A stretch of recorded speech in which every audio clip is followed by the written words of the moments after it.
Welcome to Chapter Sass, the podcast where we deep dive into those books that make you blush, gasp, and maybe even think a little. I'm your host, Season, and with every book, I will be joined with a new co-host with their hot take. From spicy romances to messy love triangles, well, in this case, a love square, and all the glorious chaos in between. We're here with a fresh perspective to unpack the stories we love, question what we think we know, and explore how the book speaks to us. Our conversations might even get a little sassy. Some things to know is in this episode, we do use some Spanglish or Spanish words.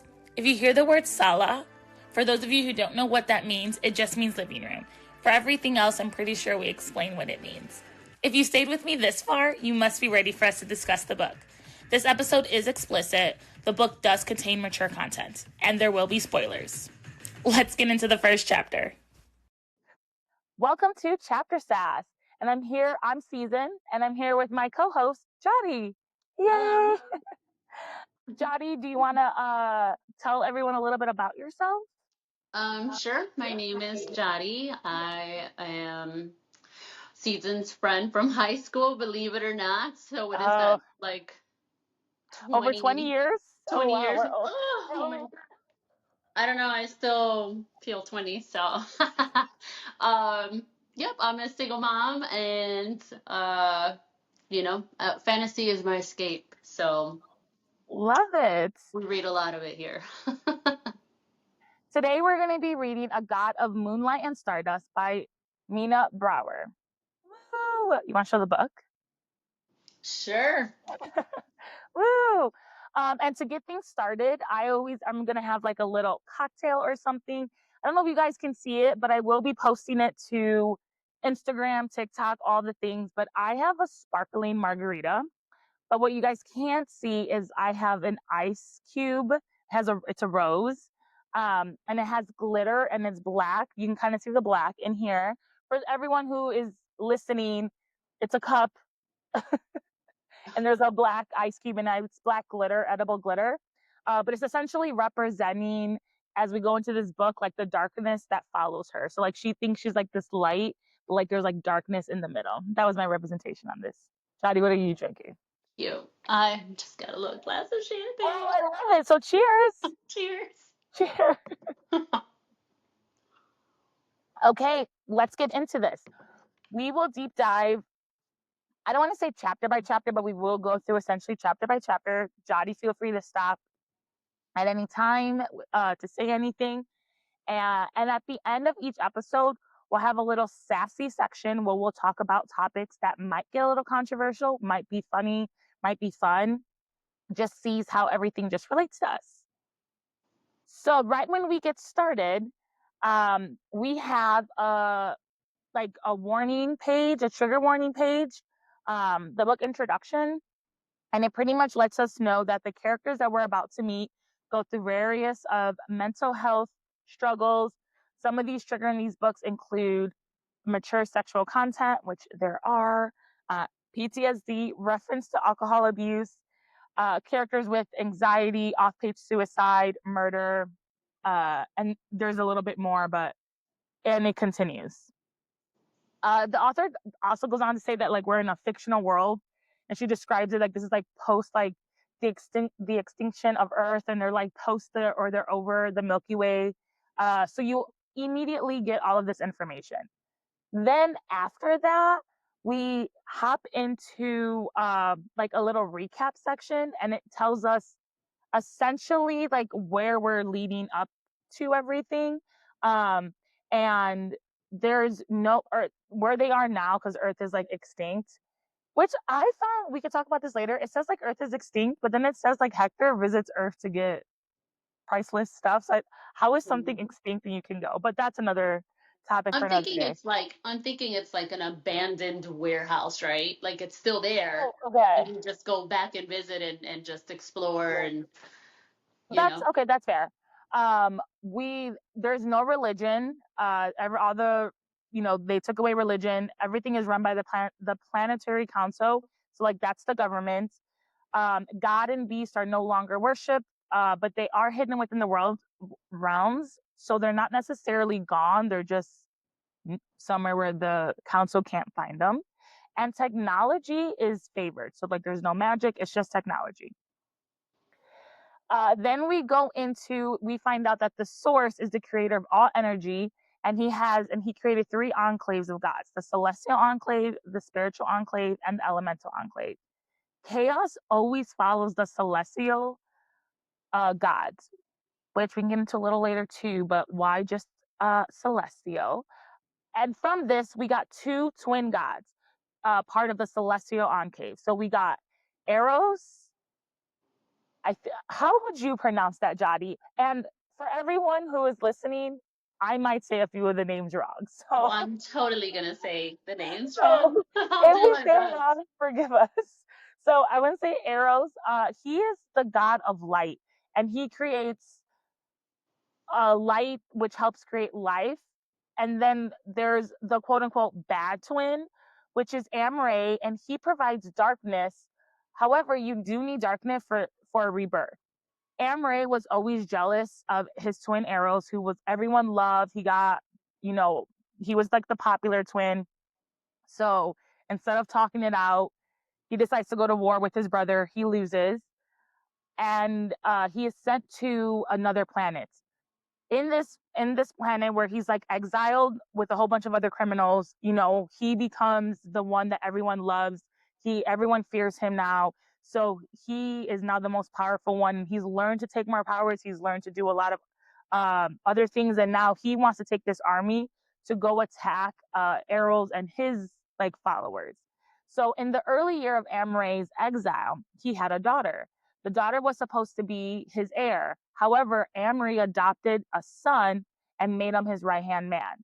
The chapter ends with the daughter betrays her father and works with his enemies. This is her story. I personally was instantly hooked because I didn't need to Yes. wait 50 million things. What No. are your thoughts? Me too. I was like, "Ugh, you, your daughter leaves, right?" And just, anyways, don't. I want to say don't get me started, but like that's the whole point of this thing. But it's like, okay, you have your adopted son, and it doesn't tell us, right, in what fashion the adopted son comes in and when she betrays him, right? No, not yet. I think we might get that in book two. By the Okay. way, everyone, Jody and I are ARC readers, and so we've got the second book. And let me tell you, it's been everything in my power to not pick up that second book and read it because I didn't want it to influence anything that I saw, any of my theories. Yeah. But I promise you, I'm going to be reading that the second we're done recording this. Yeah. So, I opened it this morning and then I was like, no, no, stop. you don't want to do it. All right. The book also follows different characters' point of view. Most of it is Rena's point of view. But I'll go ahead and just give you a little bit. We'll just go like 3 to 4 chapters at a time, and then we can go ahead and dissect like what we think were happening. So chapter one starts off, and we meet our protagonist, Rena. And I didn't write down her name. Strongborn is her name. Hmm. Rena Strongborn. I forgot to write down her last name, but yes, she's on the planet Andorra. I have to make sure I say that correctly because last time, what did I We say, were, Johnny? yeah, we were talking about this, and she's like, yeah, on the planet Andarna, and I'm like, that's a dragon. That is a dragon. That's a dragon. Let's see, Andorra and Andorra, very similar. So, Andorra, yeah. uh, so we're on the planet Andorra, and again, this planet is run by the council, so there is no magic. It is only like technology. Right away, we meet Rena, and she's mad because a car almost hits her, and she starts to feel her powers come to play, and she pushes them down because again, we're not supposed to have magic in this But world. let's backtrack just a little bit and Yeah. tell everyone she's a college student, she's on campus. Yes. So all of this is happening on a campus, at a school campus, which I wanted to personally thank the author for giving us an intelligent, educated queen and not another 19-year-old illiterate fragile girl. Scavenging for her Thank money. you. But we love that story. We absolutely love that story. So like, I no, love like we're all not. those stories, but this is Yeah, we nice. absolutely love This those is a stories. nice little change of pace. You know, it Yeah, makes me feel like, yeah. okay, smart girls have problems too. I see myself possibly. So it's very nice since we're slightly Hmm. older. So, yeah. So she back to this. So she stopped practicing magic 7 years ago. So that's why she doesn't know how to control her magic, but she wants nothing to do with her magic. So as Jody said, she's like on campus, and it's been newly acquired by Hector Armis. Could be pronouncing that wrong, but we're just gonna go with it. And the reason why, or sorry, the reason why he bought or he acquired this building is because the universe or the council only gives money for things that like only focus mostly on technology. This is classic, so I guess there's less technology. So like this school was just not getting a lot of the funding. She's about to finish her thesis, so because of this acquisition, a lot of Rena's professors like got fired, got let go for reasons, but she doesn't know that yet. Um, Um, and she's just mad, right? I would be mad also. Like, I'm trying to do my thesis. I'm gonna go to another planet. I need this to graduate. You just fired everyone that I need on my side. yeah. So Yeah, she's big mad. yeah. So her and her best friend Helena Troy head to the new president's, which is Hector Armis, his office. Right away, Rena feels magic when she like approaches the door. And again, there's not supposed to be no magic there or anything. Helena doesn't know anything about magic. She's just Oblivious. she's just there. The book describes her as like she is smart, but she like people essentially she like looks like a dumb blonde, and I guess maybe she kind of plays the part of it, but she's actually like really intelligent. She's just there. So Right. she's she's there in a lot of places. So I question a lot of things about Helena. Yeah, I got many questions. Yeah. So this door opens with magic. Rena's like, "What's going on?" Armis is there, and right away he tells us, "Oh, there's a lady like on his desk. Your siren magic was able to like calm Rena because she's angry still from the car almost hitting her. She, wants her teachers back, so she gets calmed a little bit during this Right. She's getting interaction. calmed. She's getting calmed via, The siren, things that are yeah, just hitting her, lavender yeah. and things like that. So it's like she's like, what is this?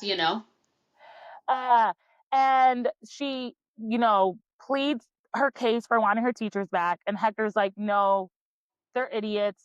One of the teachers had like an affair with a kid or something. So it was like, Your teacher. yeah, you're a teacher. So it was like, I can't trust your teachers. Don't worry, you're still gonna like graduate. But she Mhm. still gets mad. And so she like uh causes the lights in the office to like explode. Helena's not questioning anything. She's there twiddling her thumbs. I don't even know. But Hector's like, that's enough. You can leave. And so she's like, again, she's mad, but she leaves. Uh, then we head on over to like the next chapter. And because again, they were going to graduate soon, Ren and Helena are going to have like a night out on the town. Um, actually, I'm going to backtrack. We actually get a little bit more trigger warnings, for anyone, if even though we said it before, we get a little bit more of Rena's past. So we learned that Rena's foster mom was, we assume, a drug mule or drug addict because it says that like people were mad at her for not having like product. Uh, but essentially, her stepmother or her foster mom is the reason why her mentor came into her life, and her mentor would make her use magic until she was bloodshot from exhaustion. Yeah. And he made her use her magic for bad things, which resulted in death. We're getting all of this chapter two. Like, she was a child, she was forced to like kill people for her magic. And the book says a little bit more, but just wanted to just put that on. And Yeah. Rena again wants nothing to do with magic. She just wants to live a Her normal life. PTSD is basically because of the abuse that she endured from Uh-huh. her mentor. Yeah. So now, going back to what I said before, her and Helena want a fun night out. Rena wants to like stay home read a book, drink, have a good time. Helena wants like go out dancing, Hmm. uh, you know, all these things. They end up doing what Helena wants to do. So what Helena neglected to say was her night also involved getting a tattoo. So they're at this tattoo parlor, uh, and Rena is like, "This is too fancy of a tattoo parlor. Like, where are we?" Like, she's questioning everything. She's like, things seem off. And Helena's like, She's smart. yeah, Helena's like, girl, don't worry about it. Like, we're gonna do this. Right. So then they go to this tattoo place. Mind you, Helena, I'm sorry, Rena doesn't want a tattoo. She's like, I only get tattoos when if they mean something. The only tattoo that I have is a lotus flower. And that's because it means something special to me. And I also like Googled what lotus flower just like means. And lotus flower is just a powerful symbol across many cultures, mostly in Eastern religion like Buddhism. It symbolizes purity, spirituality, awakening, rebirth. And it's and often because of its ability to bloom beautifully even when emerging in muddy waters, that is just like considered this like awe. So she has that like on her chest, and she says that in times where she was just like sad or depressed like that, she would see this flower somewhere and it always gave her hope. So that's why she has that on her body. Helena then goes gets a tattoo, goes talks to another friend, like go gets a tattoo, and like leaves Rana. Right. what, Bye. what a friend, what a Yeah, friend, let me ladies. say. Yeah. Oh, it's lady night, not ladies night. Yeah, yeah. And so then this like tattoo artist comes and starts talking to Rena, like, does she want to get a tattoo? And Rena's like, no. Um, and again, they just start talking a little bit, and the tattoo artist was like, why don't you let the tattoo pick you? Like, she can do this thing where Intuitively. intuitively, like, she can draw whatever you're feeling and let the tattoo pick you. So she's like, okay, fine. I would like to note though, like, it talks like she has like these like snake like eyes type of thing. And Rena is feeling magic, or she's feeling weird vibes like from this tattoo artist. Yeah. Uh and then she goes and like puts her in like this trance. And But so this tattoo artist also has that crazy snake yes, tattoo herself from her arm to her somewhere. Yeah. face, right? So she essentially puts Rena like in this trance, like whatever. And Rena like Uh, is like whatever. She's in a trance, but she has like this vision where she sees like a knight, kind of someone like this guy in armor. She cannot see his face, but she feels like a little bit of love towards him. Like she's not like a scared of him. connection Yeah, or she like a feels like familiarity. yeah. And on his chest, of like his armor is like a moon on its side. Let me see in my notes if I can find exactly how it looked like. Yeah. So the tattoo is going to be of a crescent moon on its side with moonbeams on an X in the background. So that is in while she's in this like trance like state. That's what like the tattoo artist like makes on her, and she puts it like right on her chest, like right like under her breast, I believe. Yeah. Um.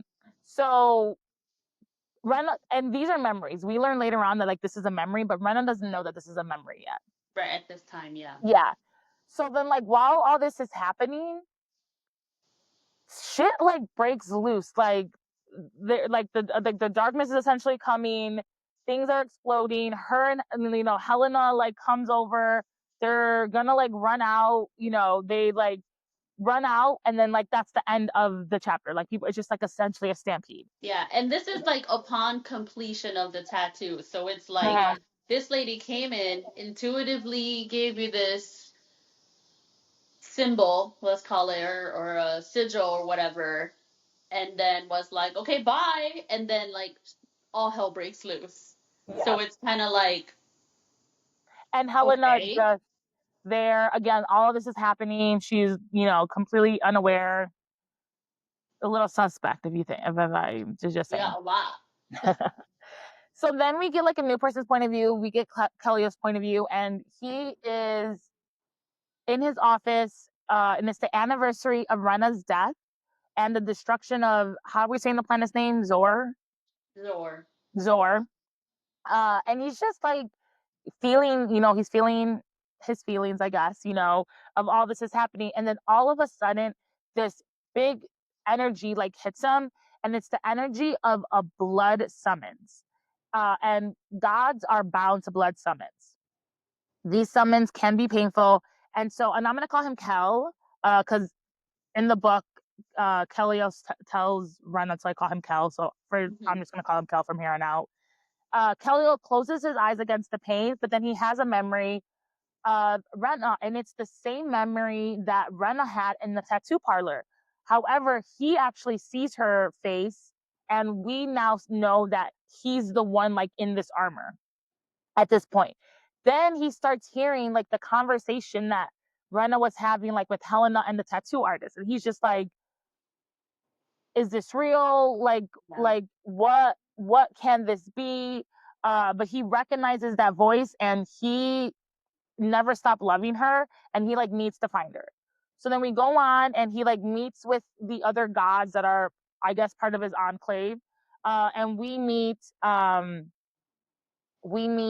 Eucora, who is the goddess of war.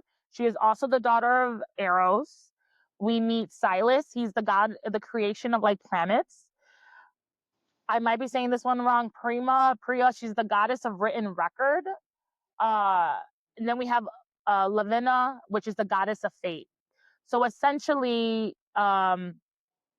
Claudius and Priya confirm that the energy is Rena.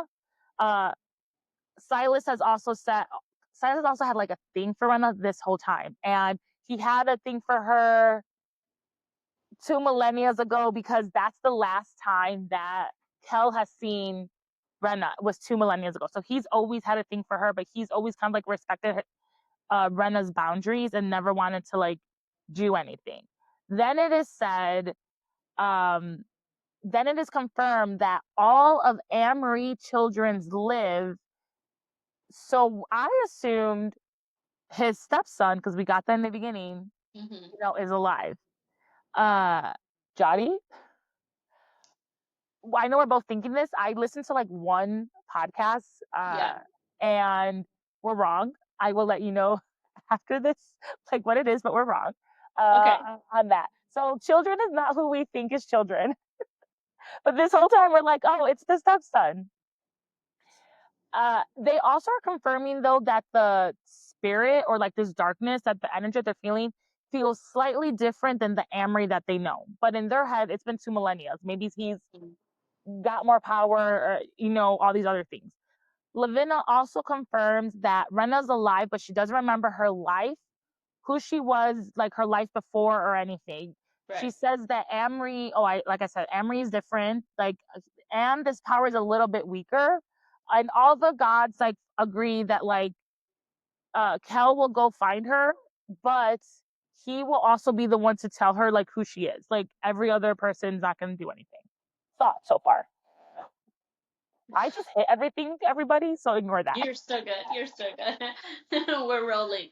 Ah, Yeah, I don't know. At that time, I was like, wait, what? I mean, 2 millennia? Like, I did it even tell us like when Earth or the Milky Way galaxy or all that stuff, like, did it give us a date? Because I don't remember. I know we didn't have a date. We didn't have a date, and I know you had mentioned before that like you would love a map, or like a time, just I something. would love a map. I would love So a map because you know what? Maybe we'll touch back on this yeah, when we get to where Kel and Rena finally meet again. yeah, okay, Because the way the transportation is done makes me feel like, I would love to see, how far apart these places are or whatever. So we can get back to that. yeah. So now all the gods are done. Like I said, they agreed on that. Then we go back, and we're with Rena again.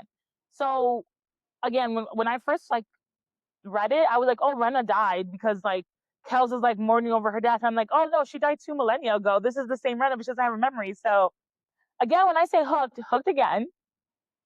So like Rena's now in the quad, or like the middle of campus. she doesn't know how to use her power, but the darkness is coming towards her. So she is trying to use her magic to like defend herself.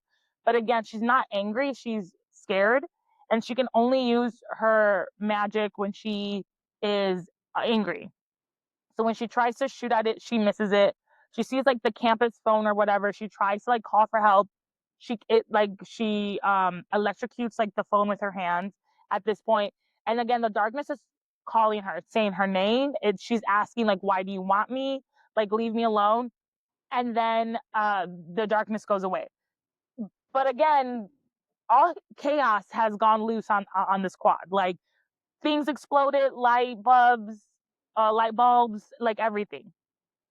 Where Helena was, I'm not sure because a door is like this big, and like in a stampede, when you're right next to someone, I would assume you all go out the same door at the same time. But Helena's just MIA, so Yeah. we already established I don't trust her as Yeah, far as I can where throw her. she is, I don't know. Probably getting Um, another tattoo somewhere else. yeah. And so after like once everything stops, and the emergency crews like come, Armis is like looking at Rena, like he knows she did something for this. Again, there's not supposed to be any magic. Right, but like calls to like he's picking up what she's putting down inadvertently. Yep. So Rena heads home. She doesn't know what to do, so she heads home and she recalls just some of her childhood memories. She just again was remembering more of her mom, of her foster mom. She's remembering the one time, the first time that she actually used magic as a child. And essentially she used it in a form of defense, of self-defense. Like the stepmom had brought this guy into the house. The guy got too drunk and was gonna hit the stepmom and or her. And so like to defend them, she was able to like use her powers.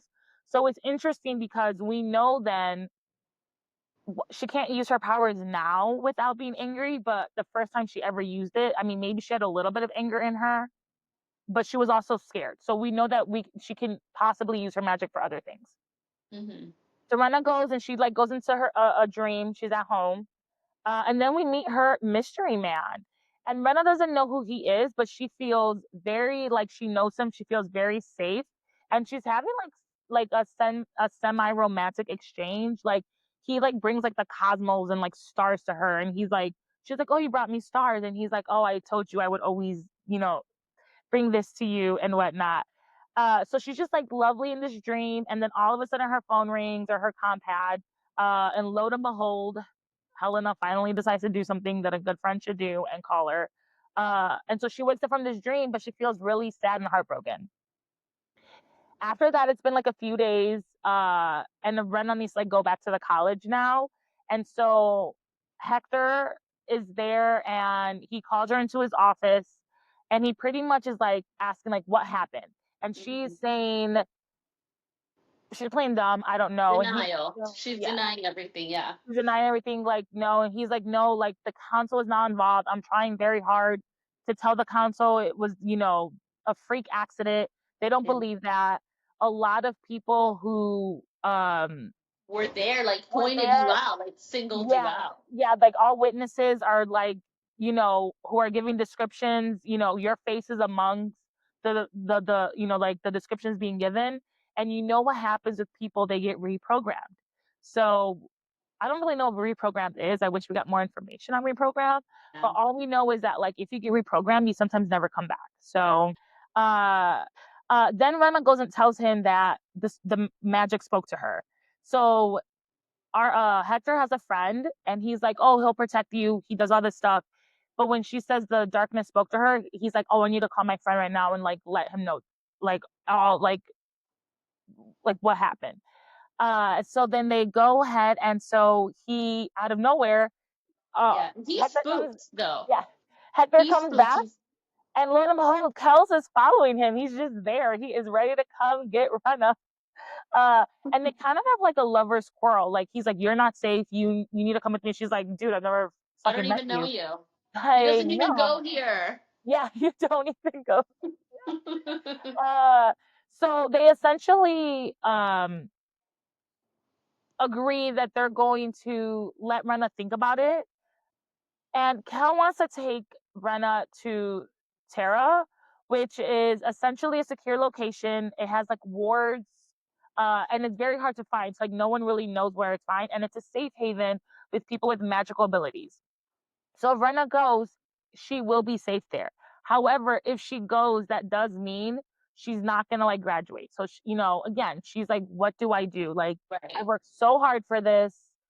I'm already pissed. My professors aren't here, and now you're telling me that if I do this, I'm not like I can't complete like my thesis and all this other stuff that you need to do. So as she's like going off again, she's just remembering some of the stuff that happens to her as a child. And she again is says that her mentor made her use her magic when she was angry and like made her angry. Um, so then she like I'm reading my notes. Sorry guys. It's okay, but I mean, I'm gonna mention like Yeah, how horrible her mentor was. Okay, like we're talking about, like no wonder she's so messed up, right? This guy used to like drop her out of a window to see if she'll like stop her fall, you know? yeah, And he was terrible, but he would catch her, or stop her at the like yeah. right before. But even in saving her, and this is so vivid in my head because it's so messed up. Like even though she didn't really fall, and he always broke her landing, he would still hurt her afterwards to like you know what I'm saying? Oh, it's so messed up. I love it. Uh, so she essentially tells Cal that she's gonna think about this. She goes home and she has another dream. In this dream, she meets her mystery man again, and she asks like, "Have we met before?" And the mystery man's like, "Do you think we've met before?" And she doesn't know how to answer that.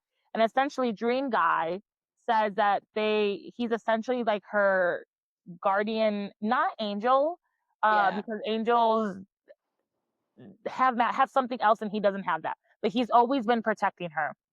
And he's a and these souls are designed to like find each other in every lifetime. Like a spiritual guide, would you Yeah, say? like yep. And he's always been here to protect her. And then Rena gets a little mad because she just thinks of her childhood and how like all like you said, all these bad things happened to her Hmm. and she suffered and she's like, well, where the fuck were you when that happened? And so Right. her mystery guy says, I was trying to find you and I couldn't. Your mentor was hiding you from me. And when I finally realized like where you were, I found you and I left you signs through a lotus flower. So now she's like, oh, like for the last 7 years, she's seen this lotus flower and she's like, you know, uh, she's just excited. But her mystery man tells her that like if she's not safe that she should go to Terra, or how are we saying that planet name? Terra, Taria. She'll go Sorry. to Kel's well, she'll go to Kel's house essentially. So Dream Man also finally lets her know that his name is Stethos. And he is from a fairy realm called Dea. So if we ever get any more visuals of Dea, I'm here for it. Yes. Uh, but he also was encouraging Rena to like use her magic. He's like, maybe you should learn. She's like, no, I'm not here for that. And so his response again is, well, if you're going to be safe with Cal, then you need to go with Cal. So she says she'll go with him. Then so it's like the next day, Rena tells Hector that she'll go with Cal. You know, but she has like some issues like if anything happens like with him and her like who can she call, which are great questions, right? Yeah. he Hector explains to her like she'll be fine, and then Kel just shows up and she's like, okay, I'll go, and he's like, perfect, and just like astral projector, or I don't what would we say, like he just like took her, Teleports. teleported her, yeah, to the house right then and there. Right. No panties or anything. Just come on, let's go. Girl. I literally thought the same thing. I was like, can I take like you said, can I get some panties? Can I plant my bra? Also, Right? I know viewers, if you're like listening, you can't see. I have ethnic hair. Like, it's Same. more than 2 or 3 days. I'm gonna need some hair products. Like, Right. and I like some magic mousse and gel in this world where Yeah, you what can the just do hell? this, like, Guys and are then so Cassie crazy. comes. They're like, she'll be all right. Hey man, she'll be Pretty all right. much. No, dude. So, uh, they're at Kel's home. Rena's pissed that she got teleported, and she literally says, "You didn't let me bring anything. You didn't let me bring a change of clothes. I didn't get to say goodbye to my friends. Like, you're an asshole." So she's already Mhm. feeling some type of way with Kel. Also, we need to remember, we know Kel had some form of relationship with her, but she doesn't remember any of this. So, like, to her, it's a complete stranger. So we get a little bit of like uh info on Kel's house. Honestly, it's like the Flintstones house with like Yeah. it's like white stone. This is like literally when I picture this, I just picture like the Flintstones house, all white stone, no windows. Yeah. That's No what I windows pictured it except with. her bedroom. Like just like a prison, like just a block. Yeah, I'm like, Like man, aren't you a god? Don't you want like a, I don't know, rainfall inside your sala? I don't yeah, know. something in the sala. Yeah, I don't know. Yeah, but uh and when he like brings her, she is greeted by some people. So she is first greeted by Kel's cousin, Mira. And she's like kind of excited to see her. Again, Mira knows who she is, but she has to play it off. Yeah. So she's just like, welcome, welcome. Then we also are introduced to Kel's mom. And Kel's mom is like, you're making the same mistake again. She needs to go. Like, you're going to cause our planet destruction too. And Mhm. Kel's not having it. He's like, leave, get out. The song, leave, get Get out. out. I haven't heard that in And that's all years. we kind of know. So we're, it's just a little bit interesting, like what's going on. And then it even says, Rena's like, well, what's this about? And like they just like gloss over it. Right. What Kel does say, well, he doesn't gloss over everything. What he does say is that the original Zor was destroyed by the darkness that is like tracking Rena. Hmm. So the mom is just worried of like past events, but like not to worry. They're at his home and it is shielded by a witch. And only this witch knows how to like remove the shield. So like she's fine, she's safe. Uh, and then Kel learns that Rena doesn't like to use her magic at all. And he kind And of he loosely loves it. yeah, and he's like loosely encourages her in this chapter, but like later on, he encourages so much more. Like, you don't need your magic. Right. Don't you worry about it. And Kel's I'll just like, protect you. I'll protect you. Like, Mm, yeah, no. Then we go on. Mira gives Rena a tour of the house, and we see like the one really big window, like balcony, is in her. She has like a sala inside of her bedroom. She has like a little like apartment. yeah. So she has like a living room area, like a kitchen, I don't know, like dining room area. Then is like her bedroom. And so Brenna again is like questioning, like, well, can you tell me more about like what happened? And so Nira tells her that Kel lost the love of his life and she was pregnant. He also lost his sister that day because his sister was protecting his love and his child. So little sad. What are your thoughts on Um, that? With everything we just talked about? But yeah. I don't know. I just feel like at that point it was just giving us a little bit of Cal and why he is the way that he is, moody and all that stuff. And um but also it kind of made me feel like, wow, you really don't want her to learn how to use her magic to protect herself, even though your love, whoever that may be, right?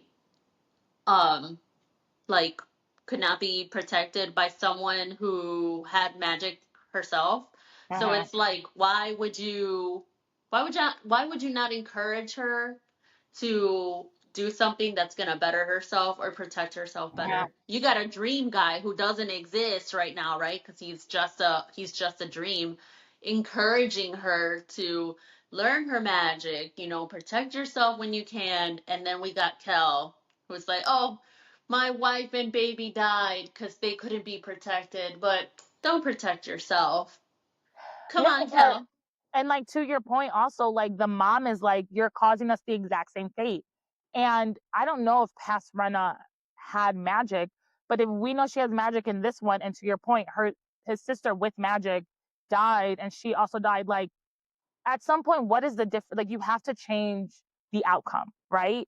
So right now, she's in your house, which she was before, and she died with no magic, we're assuming, right? So Mhm. let her learn how to use it. Like, whether, yeah, I agree. Do you So think do you think that he believes that the more she uses her magic, the more findable she is to her mentor? Or I do think he does think that. To your point, I do think he thinks that, and in his head, I do think that he's trying to protect her in that sense. Like, you're not a magic beacon. But again, you're leaving her defenseless. Like, I don't think that's the way. yeah, Like, you got this witch, cool, and she has this shield.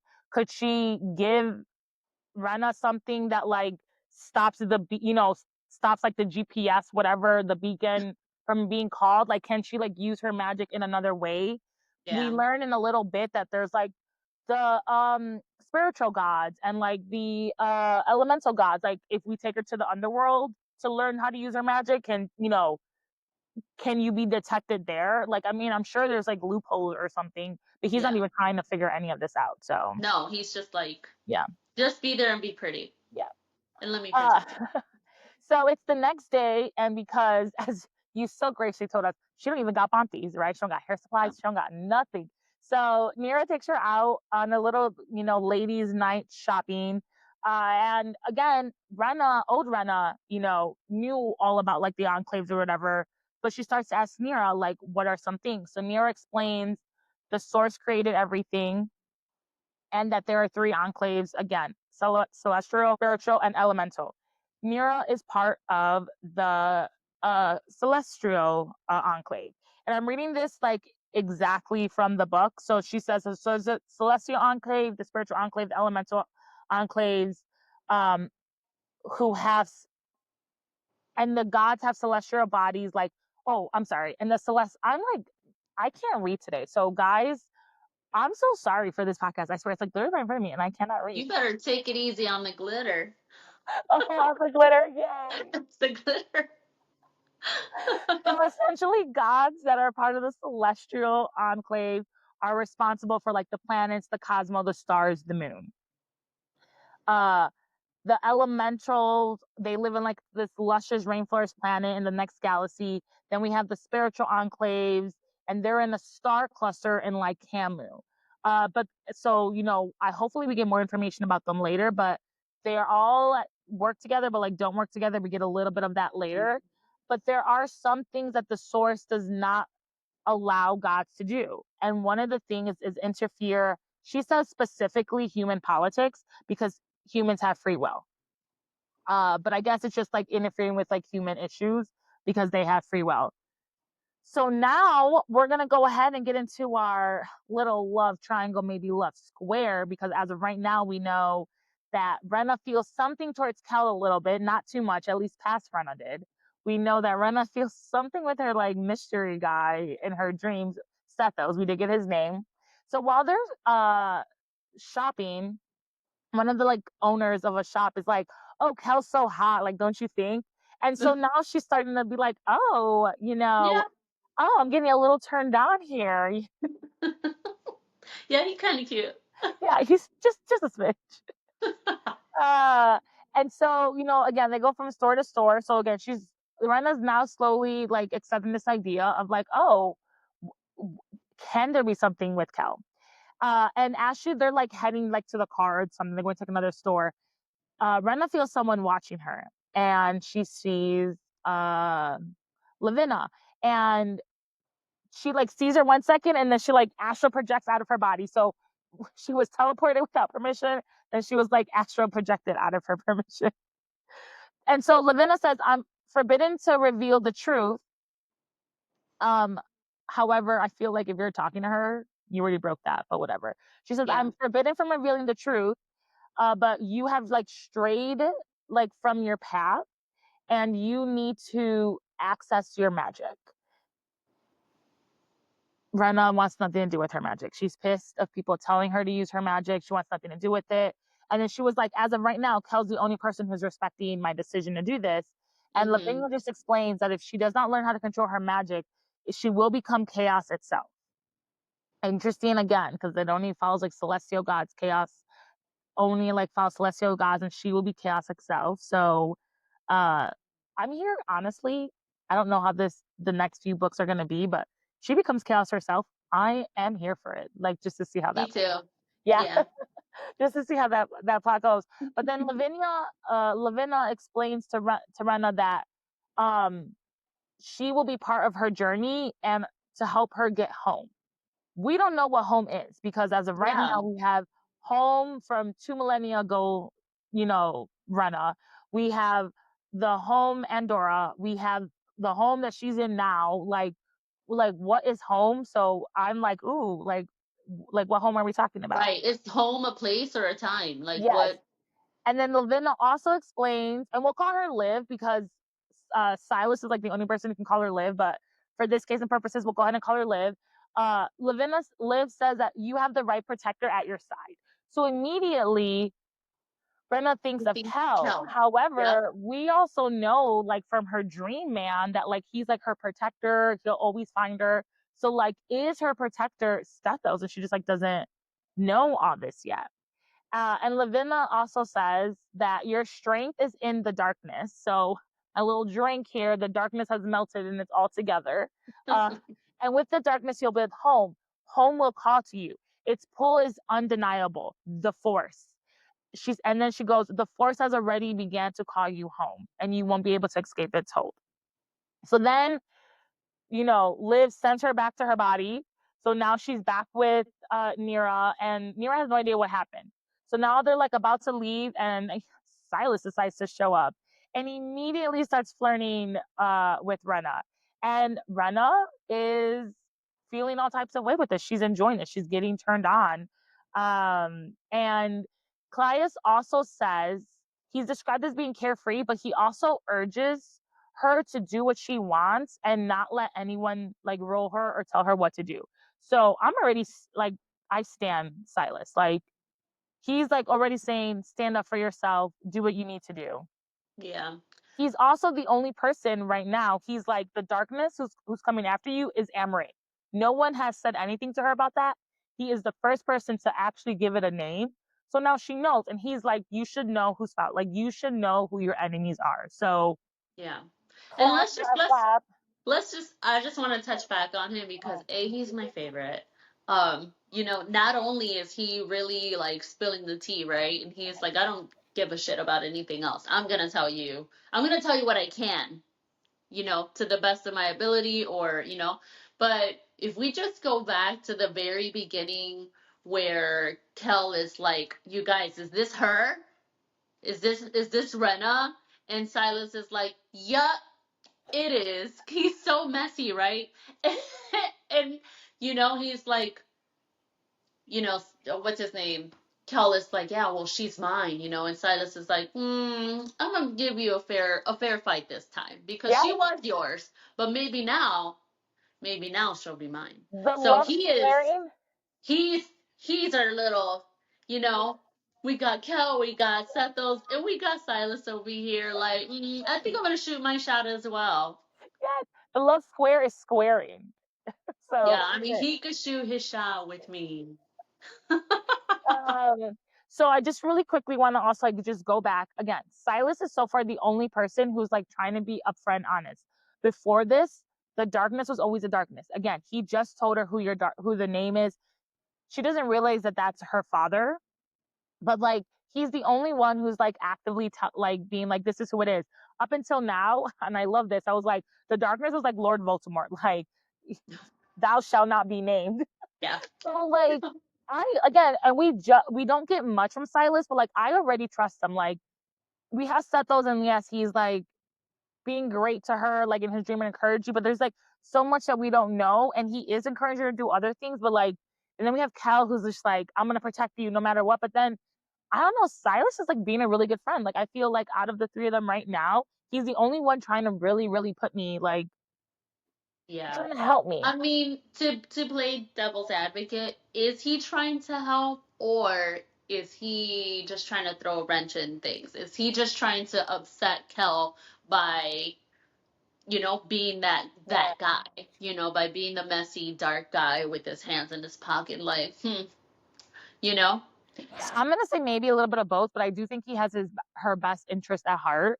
And I do think we get a little bit more of that later on in the book. So I'm gonna go with I think a part of him, you know, is like trying to get back or do whatever about something that is partly human nature, if that makes sense. Like at some point, like we can want something for the right reason, but if there's something that it can help us and it's like a little bit of the bad reason, like we Yeah. still want it and we're gonna do it. So I think it's a little bit of both, but I do think at the end of the day he does have her best interest at heart. Yeah, I mean, he sounds like he could be a little spiteful, but for the good reason, Yeah. with a good reason. So So okay, back to the story. So Rena finally heads back home and she finds Kel and Yukora training, and Kel doesn't have a shirt on, so not that she's not have been turned on enough, but she's getting turned on again. And Yukora invites Rena to study in the tombs because she's like, "Oh, you're a student, you're a PhD student, like you're like you didn't couldn't finish your thesis, but hey, you were gonna study like the weapons and stuff." She's like, "I'm the goddess of war, like I have all this. Like, why don't I take right, you to the tomb and you can still continue your studies that way?" And so she's like, "Yeah, let's do it." And then Rena also like explains that she met Silas, and Cal gets very jealous, and Rena doesn't understand why he's jealous. Again, in her head, you're nothing to me. Like, I don't right. care if I know the man attractive. Like, you shouldn't act this way. So then we go ahead and we get like the next chapter is Kel's point of view, and he understands that like he shouldn't have been jealous because she doesn't know he cannot react this way. Um, like Rena does not know of their romantic past together, and excuse me, he wants Rena to like pick him with what like with he wants her to pick him with like Silas doing I guess Silas things even though he's jealous like and He I go wants back a to fair fight. right and I go back to like the Grey's Anatomy and it's like pick me Pick choose me me. like he wants this runner to like do that so I do respect him in that like he doesn't want to like taint her decision he doesn't want to like be like well we were lovers in the past so, like we're gonna be lovers again he like wants it to happen naturally Yeah, uh but if a darkness is after you and you know that that's your like you can only keep a secret for so long. So like yeah. I don't know, he is like a little bit in the wrong. But during all this exchange, we get a little bit more about Kel. And so like he starts to remember all like the 2 millennia ago. And so we find out that Rena was seeking asylum with the Enclave and Kel became her protector. And then he fell in love with her. And so in his head, he's like, this is Rena's home. So again, home is very important. Like, what is Hmm. actual home? So Cal, like, he's remembering all this, like his time with her. So he starts to continue to flirt with her. They have like a little playful banter. So if you're into like a slow burn, guys, you're gonna definitely get that in like all these This is chapters, it. and you get it with multiple men. Like it's not even just one. Yeah, it Um, did get to the point where I was like, somebody kiss already, anybody. and again, during this interaction, now Kel is getting turned on. Mm. So Nira and Rena go back into town, and they come across the witch district. And this is the witch lives there that like has the shield of their home. So she just explains that the witch, when she agreed to help them, she became immortal and she made her son immortal. And that can help keep this ward up. Something else to know is that the witch district doesn't celebrate. They're currently like celebrating the equinox is going to happen soon. And so like everywhere else is decorated in the town except for the witch district. So, and this was only like a page and a half, but I feel like it's important. Like I feel like this witch is going to be important at some, or the sun, right? They're Yeah. immortal. They're the only ones to know how to bring down or up this shield. So like, I just think that they're just going to be important at some point, whether it's in this book or the next book or anything. Yeah. I mean, being immortal and not being a god is like a big deal. Mm-hmm. Because even like fays are not, I mean, they could be killed, Yeah. right? Oh, that's true. Yeah, no, they can. I mean, we talk about other books. Yeah, they die and then they come back to life somehow and then they die again. But like Yeah. those are other books. But yes. Uh, So Rena heads back home, and she finds Kel, and Kel has like a gift for her. So he has a backpack for her, and with some like notebooks and pens, and it's to help with her research because she's gonna head with Yukora to like the tombs. So, and the flirting continues. And I just want you all to know, like, for the viewer, I know people who are, if you're listening to this, you can't see this, but like, he gives her a backpack and he's like fixing the straps like she's 10. And then she has like three notebooks in this goddamn backpack with like pens. It's not like it's heavy. And the book bag that he got for her has like the strap A that little goes clip across in the front. your chest. And he's like clipping it and fixing it, and they're both getting turned on. And I'm like, this book bag is not heavy. There's three notebooks. Why do we need to strap it like we're children?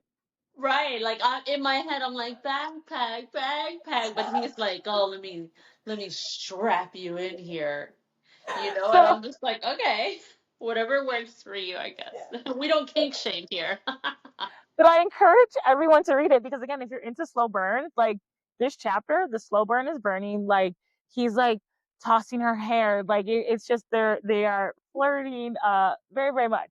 Yeah. After this, Rena decides I need a cold shower because I am so turned on right now. So she heads to the shower, and all she can think is like hell and their interaction and how her body is like reacting to all this. Also, like let's note, like not too long ago, she's feeling some type of way with Silas. Like, so she just probably has a lot of pent up energy. Yeah. So she does. She got them blue ovaries. She got some blue ovaries, yes. So while in her cold shower, she decides to pleasure herself, and so she originally starts to think of Kel. But as she slowly starts to like climax, essentially, it's Stethos. Like she's just thinking of him.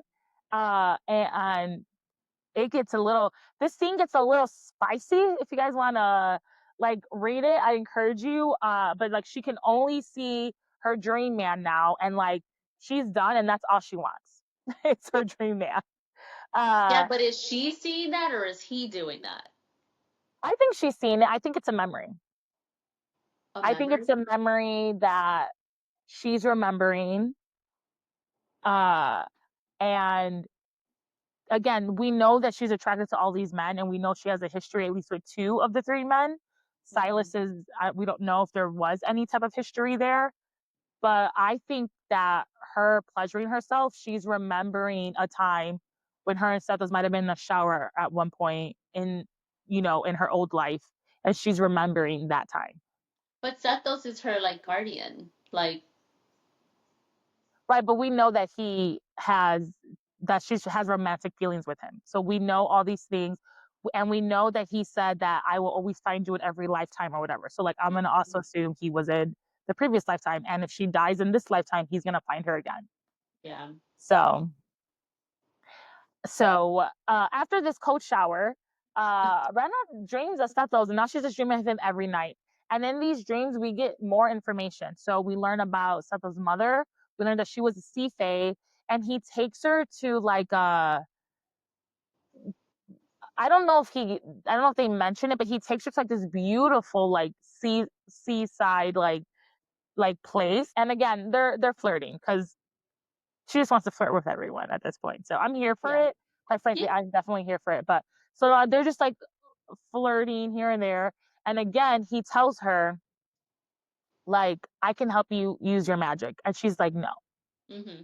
So just like, girl, use your magic. Yeah. So Since we're talking about this world or whatever, I just want to point out how like I struggled a little bit with the world building here because I feel like we didn't get a lot, but I got a ton out of Sethos's dreams, and those were like my favorite because in my head I can picture exactly how he's laying these places out for her, the sea and even all the little dreams, you know, it's really painted out for you and I can really see them and it's captivating and I love that. But I wish we got more of that world building, that world painting, if you will, um, out of Zor or what is that place? Not on Darna. Uh, Pandora. Yeah, like I would like to see more because I'm struggling as a human person on Earth, you know? I'm like, okay, this is intergalactic. So like what the hell does this look like? Uh-huh. You know, is there air? Like obviously. Can we just breathe normally out there? You know? Interesting. So I wonder, because you bring up a lot of good points, but she's only in Andorra for like 2, 3 chapters. We do know it's more of a desert-esque. I don't even know if desert's the right word, but like there's not like an ocean because she doesn't know how to swim and all these other things. So we know there's not like water there or Water. whatnot. Exactly. That But has I me wonder confused. though if maybe the author did put that in and maybe that was an editor or something that removed it because she's only on that planet in this book for like 3, 4 chapters. Hmm. So that's an interesting take. So I agree with you. I would have loved more world building, especially if this is one of the homes she's trying to go back to that we don't know about. So I agree Yeah. with that. But I Yeah. wonder if that was an author thing or like an editor publisher thing. Yeah. Yeah, plus that Yeah. the whole, you know, getting kidnapped, basically, Yeah. and being just like transported to a whole nother, what is it? Not a planet. Is it a whole nother planet? Yeah, they're in another Um, technically like planet that's like being shielded. Yeah. yeah, like man, your atoms gotta be mad. You're you think you're all the molecules and stuff have to be pissed, like all, you know, disorientated and shit. And I don't know. Maybe it's just I I also will say I watch a lot of sci-fi. So No, I get it. Like, where are we? Are we in Dune where it's like one planet is this and another planet is yeah, this and this planet does this? Like, I get it. I get it. right. Where are we reconstituting? Want to hear what's going on? I need to know. But I mean, I know the story is not about the stupid planet and Yeah. it's more about the people. So I'll let it go. But no, but to your point, like when you visualize, because we are reading, so it's what we visualize. It is important, and you want to be able to see how to paint that picture in your head because, like, if this was a movie or a TV show that would be given to us, and we wouldn't Yeah, really have a choice in like how we view it. But as we read, right, essentially we take whatever is given to us and we create this world in our head with the information that we're given. And you're just like you want more information to paint that picture. So I think that's fair. yeah. Okay. All right, so like next chapter. So Rena goes ahead and she meets Yukora, and they were supposed to be in the tomb, but apparently you need to get permission from. I'm gonna call him Hades. I don't really know if that's what it is, but she needs to get permission from the spiritual gods. So I'm gonna go with Hades, their version of Hades. Yeah. And she didn't get permission. Since they're not part of the same enclave, it's a little bit harder to get a hold of him. But Yukora's like, hey, I got these weapons. Let's, work together. During all that, like before she like heads to see, I do want to say this part, I did miss this, but before she like goes to see Yukora, Kel like sees her off and they're flirting again because she started, you know, her shower thing with him. She didn't end with him, but she definitely started it with him. So and he asked, like, what is your ideal date? Like, what do you like to do? And she's like, I like to read, drink wine, and chocolates, and eat chocolates. Girl, same. Same. Yes, girl, same. But so now she meets like Yukora. She's showing her different weapons. She has questions. So really good. You get a little bit more information about the different enclaves. Like I said, she can't like just take her down to like the underworld. So would love to know how they interact more, especially during a war, because you would think the goddess of war and like the underworld god at some point would be, I don't want to say besties, but would have each other's phone number on dial because it's like, hey, in any war, there's going to be casualties. Dude, I'm sending people your way. So, you would think that there'd be better communication between them. So I'm very curious to know just like how these enclaves work, Hmm. especially with the gods like Yukora is not considered to be part of technically any enclave because she like can do all three, I guess. And neither is like the Fates or Live because like they can interact with all three enclaves. So again, you would just think that she could get a hold of someone better. So that's just what I love. But while they're there, Rena again, she's asked to use magic. She's like, no, I don't want to use magic at all. So Yukora's like, okay, well, you need to learn how to We defend learn how to yourself. fight. Yep. Yeah. So she doesn't agree necessarily that she'll learn to defend herself, but like Yukora throws her a sword, a dagger, whatever, shield, and they kind of just start like staring and fighting off. And would it be a love square if Silas didn't just show up? Right. So Silas shows up and they're flirting again. You know, she's like, forget me learning to defend myself. Let me flirt with this hot man over here. And then again, Silas, only one kind of like saying things. He says this, but she doesn't question it. But he's like, "Oh, you're the shining new siren in town, and everyone wants to get to know you." And Right. no one questions that word siren. But like in my head, I'm like, "Oh, so does a sea fae. Like, is that a version of a siren?" Also, anytime like Emery, I'm sorry, he's like a snake, like that's like his like sign or whatnot. But we always like talk about like scales and things, and it's like, oh, a siren. I think of a mermaid. I also Mm. think of like scales and things. I don't know if this is all like interconnected, but Yeah. no one questions the fact that he says siren. Yeah. But also, we tend to overthink, so maybe it's nothing, but but maybe it's a lot. You're right. You're right. Maybe it's a lot. So while they're flirting, while Silas and Ren are flirting, he's like, get on my motorbike. I'm gonna take you. Get on my motorcycle. I'm gonna like take you. And we're Okay. gonna have like a Okay. great time. So she like is thinking about it, but then she realizes that there's some tension between Silas and Yukora, and then we learn that they were married and are now divorced. Yeah. So this love square is getting messy, and I'm just here for it. I just want everyone to know, like, I'm here for all of this messiness. Like, I'm here for a love octagon. Let's yeah, go. add like another person. Let's go ahead and do this. So Silas like takes Rena home, but like as he takes her home, he's really trying to get to know Rena better. This Rena, because he knows that there was the other Rena, and so like Mhm. he explains to Rena that every god has like an animal symbol, and they can use this symbol in like battle.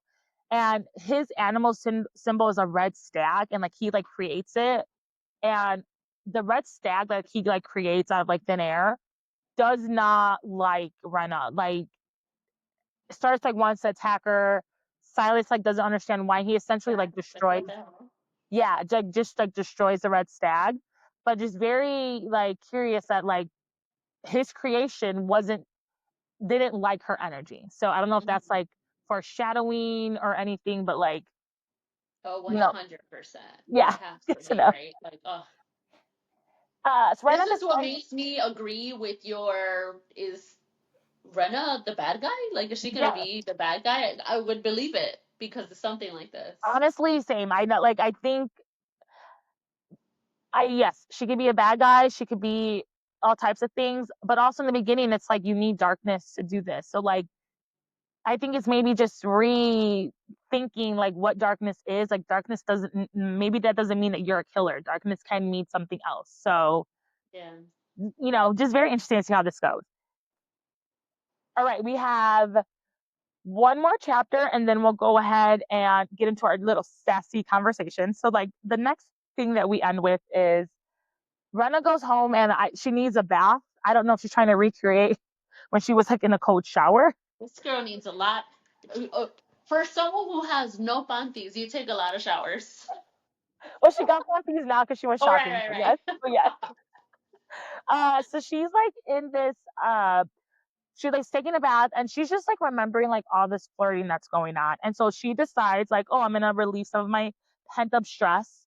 As you said, she wants to get rid of her blue ovaries.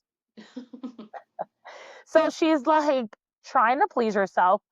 And then Kel comes and like knocks on her door and she like responds. First of all, like she's naked in a shower, finger God knows. Like, I mean, respond to this person. She's like, yeah, what's up? I So would have like been like, you're oh, having nobody's like here. so the things just get awkward because now he realizes like she's in the shower and or in the bath and I I take it as he does know that she might have been pleasuring herself. She's like awkward. She like doesn't know what to do. Like she's like embarrassed now. And so like he's like, oh, forget it, and like he leaves. But then she like goes after her bath, she like goes onto the balcony, and to be fair, I also probably wouldn't put on a bra or anything either. Like after I got out of the bath and like I was gonna go to bed soon, but she like essentially goes out into the balcony. She's still like What? wet. She's still turned on. Her nips are doing what nips do exactly. What? They're a little pointy. And she goes on the balcony, and Kel sees her, and they like lock eyes, like, and they see each other, and he like sees her, and like she can see like he's getting turned on. So like she comes to the he like comes into she has like two doors. It's like her bedroom, like when they're describing like her sala, like living room, whatever area. He like goes and he doesn't knock, but he like comes, but she like locks the door. And so essentially they're just like both staring at this door. They're like they're like these like what is like the two magnets that just won't Yes. connect. Yes. Oh, I love that. That was a really I really enjoyed that because I was like, oh, she's just like, oh my God, he can't see me like this. And Girl, shut up. essentially, and essentially, what we learn is that she keeps her blue ovaries, he keeps his blue balls because they're like turned on, but like neither one of them like actually knock or open the door, and they just like go to bed. So it's also like the next day, and Silas like comes over, visits, Cal and Renna, but Renna tells Cal that like, but Renna like needs Cal to tell her that he wants her. Mhm. So for me, I guess this means like while they're right now in this love square, and I think she needs a lot of figuring out to do, I think between Silas and Kel, she would pick Kel because Silas is literally throwing himself at her. Right. Like there's not much more this man can do. Yeah. I strip down naked and be like, look, like there is not much this man can do. But essentially, she's like, if Kel tells her he wants her, like maybe, so I don't know, like maybe that means that. But end of that. So far, thoughts on all the books. Like what are your thought on all the books? Like what we've done, what we've talked about. Um, so far, I don't know. I don't even know where to start because it's like first of all we went over a lot. But it's just like I want to know more about the other gods. I want to know more about Yukora. I want to know why you've taken such an interest in teaching Rena, how to fight. Like I understand the whole, oh well, you might as well protect yourself. Yeah, but like you're nothing to her.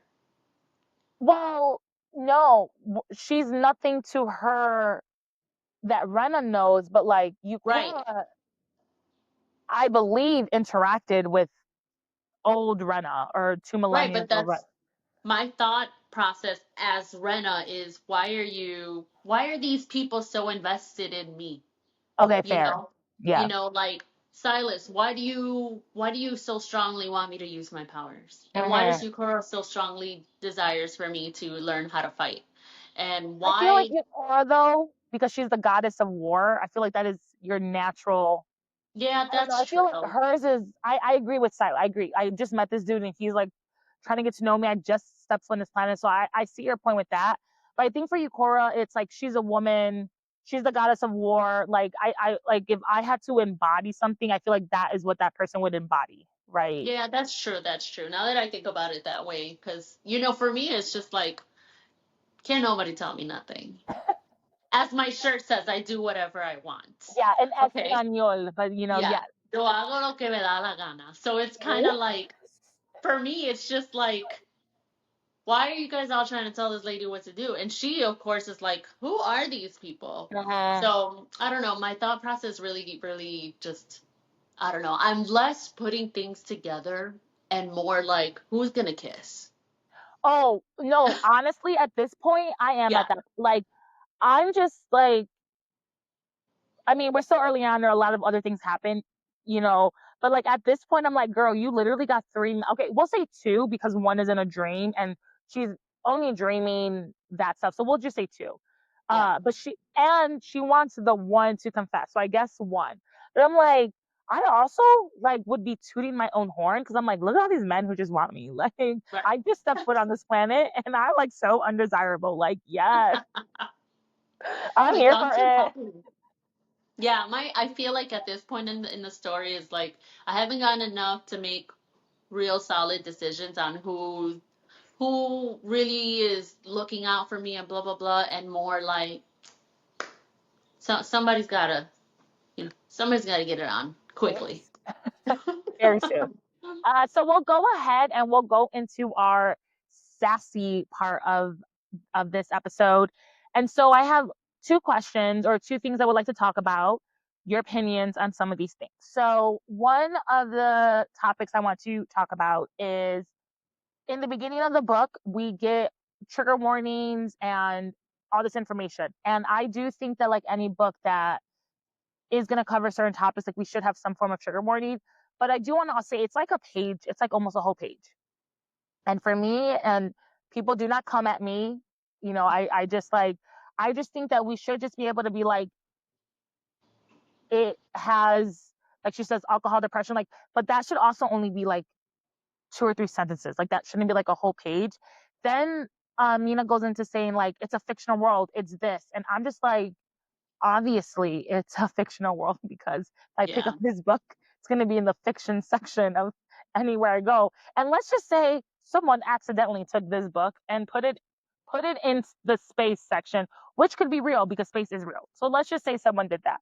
The second you Mhm. open this book, it's like beasts and powers, and obviously it's fake. And I just think we've entered a world where like we have to be so careful with like what we do. Like, yes, I do think we should have cancel culture, but like you shouldn't also be able to cancel everything for every little thing. Like, can we educate first? Like, that's going to go a long way than versus just canceling something. Like, do Yeah. we overly need to explain something? Like, when we were little, like, we have deductive reasoning. Like, literally, they have these toys when we're babies that it's like, put the square, like the square in like the square peg or whatever. Like, is this where we are in our society? Like, and I'm gonna that's say my thing. I'm God,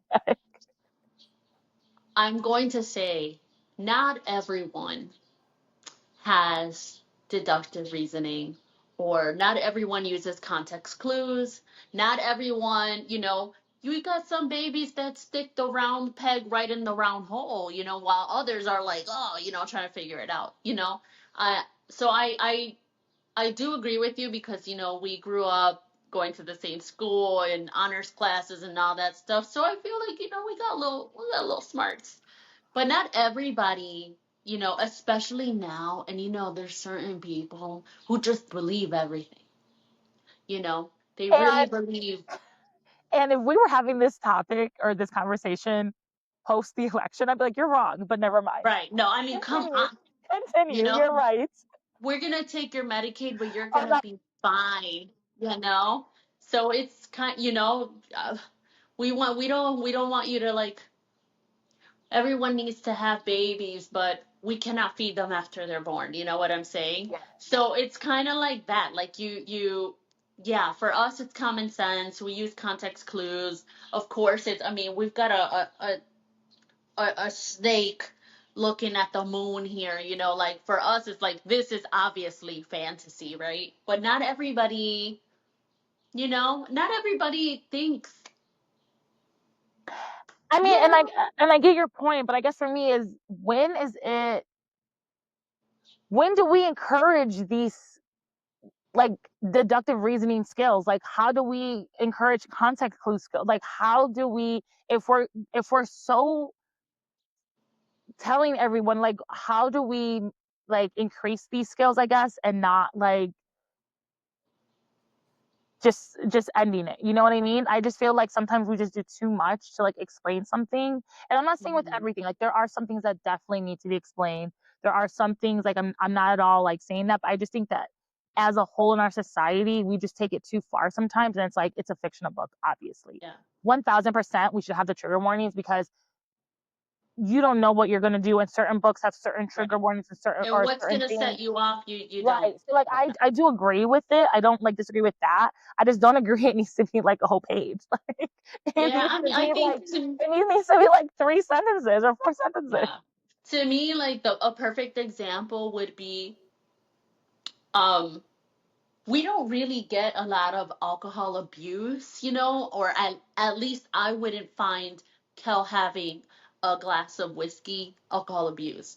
But he is drinking this after, having certain thoughts, or certain, I would say, depressing episodes, as a coping mechanism.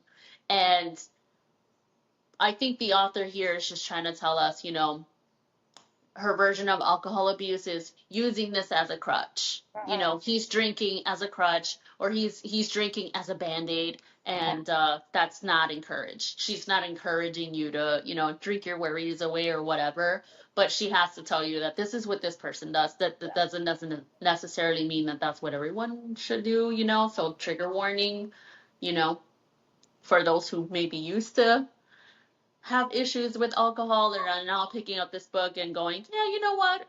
A glass of whiskey sounds good to just forget my troubles or suppress my feelings. Yeah. So I do agree with you. Like, things can get excessive, especially nowadays, but it's also like you cannot be too careful because some people just don't put two and two together. And Mhm. like, what Okay, the hell is fair. a compad? You're not going to go to the store and buy one right now, are you? No. Okay, I guess fair.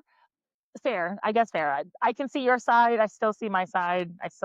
I'm gonna be like my side, like right when you just, but fair.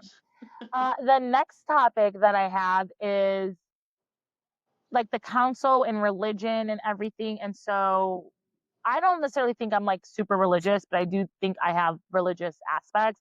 And it might be, honestly, I was talking to someone else about this and they're like, oh, you're culturally Catholic because I grew up Latina, right? So like Exactly. like I am culturally classic. And I was like, oh, you're right. I don't necessarily agree with everything that my religion, that I have to say does or whatnot. But I do think that we do need a higher power. I do think everyone should have like a higher power, something that they believe Faith, in.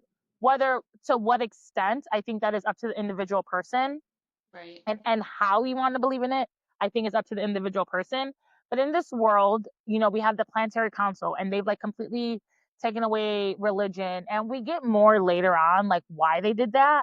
But my question is, and they're forcing technology, and yes, technology is science and that is all good and dandy.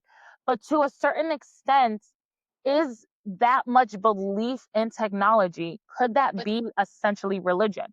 Because yes, 2 plus 2 has to equal 4, or mm-hmm. this has to do it. But at some point, you're going to wish or hope that this happens, right?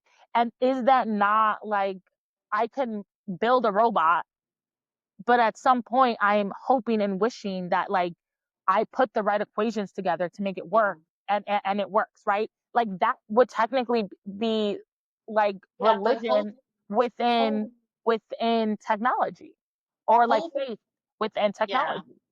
hoping and hoping is different than religion, you know, than faith. Yeah, you can have faith in God or faith in whatever, but I feel like the word faith, there's two different. You got to split that up because I have faith in you. You can do it. But my faith, what I believe in, Okay, good and a point. Good higher point. power is totally different. Mm-hmm. But I don't know if you're saying technology, I also split technology and science. Like, technology is a something This tangible, right? A says phone or technology, so good point. The book says technology. Maybe here or there it might say science, but like technology is a term. So really glad that you said you split technology and science, hmm because I wonder that, honestly, that's great. I'll let you continue what you were gonna say, but like, yeah.